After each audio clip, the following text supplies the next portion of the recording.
Nangyari na rin ba sa inyo yung sa sobrang inis nyo sa isang bagay, idinaan nyo na lang sa kanta?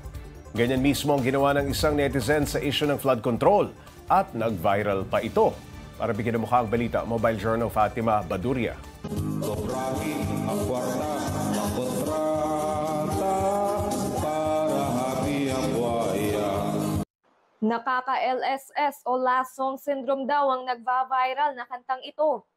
Kinumpos ito ni Ramir Ramos o KKK na nilapat niya sa tonong obladi-oblada ng The Beatles. Mas madaling pumasok sa isip ng mga tao, mas madaling tandaan para mas madaling maintindihan. Isang lost project lang ang kailangan upang yumaman buong angkan.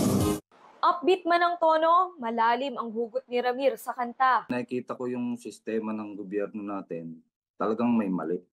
Matagal na po yung korupsyon na yan pero hindi nagagawa ng solusyon. Para magising po ang mga tao.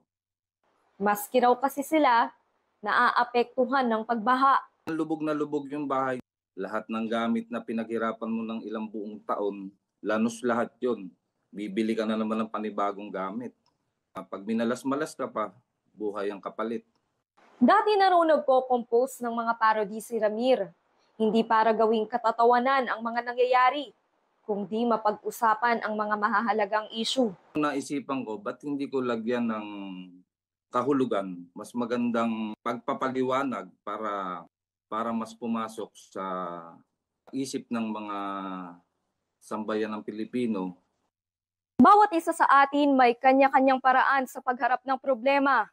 At si Ramir, talento ang ginamit para mabigyang pansin ang mga isyong panlipunan.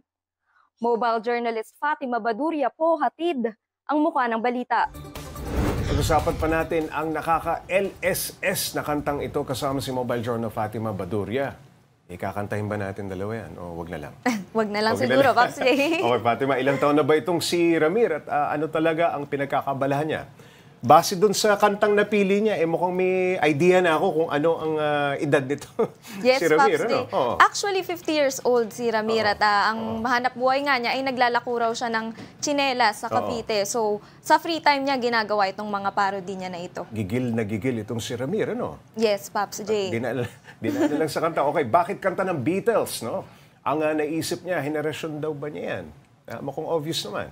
Actually, nauna yung release ng Obladi Oblada, pero dahil nga sikat na sikat yung kanta, ay naririnig niya rin at mahilig si Ramir sa mga lumang kanta. At ang goal daw talaga nito ay para mahook talaga agad yung mga nakikinig doon sa kanta at maintindihan din nila yung lyrics. Fatima, yung lyrics, pinag-isipan daw ba niya ng malalim? Paano raw ba yung proseso ng pagbuo niya rito? Yes, Paps J. Actually, kasi talagang may hugot itong si Ramir, no? Naranasan din niya kasi yung mga pagbaha noong nandun pa sila sa Marikina. So, dun siya humuhugot at talagang in-update niya yung sarili niya sa mga usapin tungkol dun sa flood control project. At ang proseso nga raw ni Ramir ay nagsusulat muna siya ng tula at sa kanya nilalapatan noong tono. Okay, Fatima, naging intensyon ba ni Ramir na mag-viral talaga itong kantang ito? Ano ba balak niya dito? Nagulat nga lang siya na nag-viral na yung kanta pero masaya naman sila dahil nga gusto nila na mas kumalat pa yung kanta at kung pwede nga ay ma-post pa nila sa iba-ibang mga plataforma, Paps J. Ayan. May plano ba siyang gumawa pa ng ibang kanta tungkol sa flood control issue o iba pang usapin ng ating bansa?